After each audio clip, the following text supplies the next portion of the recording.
Ivanka Trump sat down with ABC's Deborah Roberts and was asked about recent revelations that she used a private email to conduct government business in 2017. It didn't go well. Here's the full back and forth that aired Wednesday on ABC's Good Morning America. Roberts: It has come to light that early in the administration you used your private email for White House business. Your father had taken Hillary Clinton to task for this, so how did you end up in a similar situation? Trump: Well, there really is no equivalency. All of my emails that relate to any form of government work, which was mainly scheduling and logistics and managing the fact that I have a home life and a work life, are all part of the public record. They're all stored on the White House system, so everything has been preserved. Everything has been archived. There just is no equivalency between the two. Roberts: People see it as the same. Trump: People who want to see it as the same see it as the same. But the fact is that we all have private emails and personal emails to coordinate with her family. We all receive content to those emails, and there's no prohibition from using private email as long as it's archived and as long as there's nothing in it that's classified. Roberts: But your father hammered Hillary Clinton on this, said that it was criminal,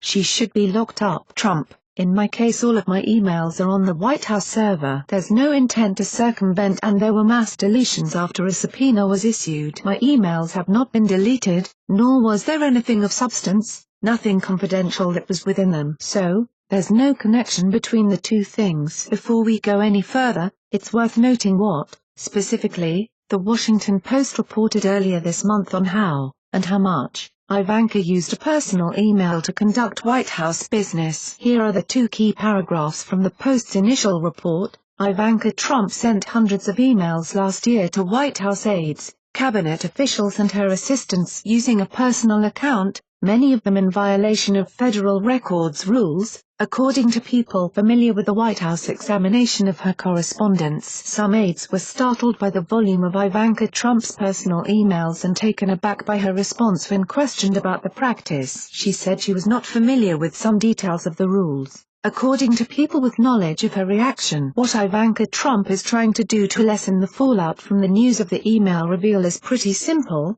seize on a critical difference between her email setup and that of Hillary Clinton as Secretary of State, and use that difference to prove that these situations have nothing in common. She didn't delete email, like Hillary Clinton, and therefore she didn't do anything wrong. It is true that Clinton deleted more than half of the emails she sent from her private server after they were determined, by someone who worked for Clinton, to be entirely personal and without any interest to FBI investigators looking into her decision to set up a private email server in the first place. As I wrote at the time, that was a very dumb decision by Clinton.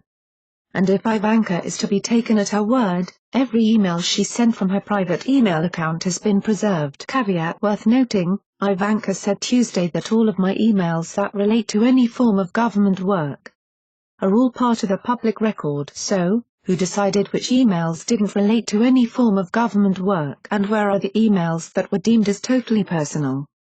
Even if you buy Ivanka's story on her emails, and how her situation is different from Clinton's, it doesn't change this basic fact: this all happened after a campaign in which her father, now the President of the United States, relentlessly bashed Clinton for her decision to rely on a private email server while serving as the country's top diplomat. Donald Trump suggested Clinton was hiding something nefarious, that she had jeopardized national security by conducting business on a non-governmental email address, and that she, broadly, didn't think the rules applied to her. How, after that campaign, can Ivanka Trump make a straight-faced argument that she didn't know what the rules were governing the use of a personal email account when conducting government business? The answer, of course, is that she can't. It is simply impossible to believe someone as involved in her father's presidential campaign would be totally ignorant of the fact that it might be problematic to use a private email to conduct business when she was in the White House. The truth here is that Ivanka Trump is guilty of the same entitlement mentality that her father and his surrogates accused Clinton of, seeing the rules of the road as something for other people to follow. Sure, that whole email thing was a problem for Hillary Clinton. But I'm Ivanka Trump. I'm different. That Ivanka still doesn't get the real issue for her in her decision to use a private email address speaks to the bubble in which she lives. And there's a problem.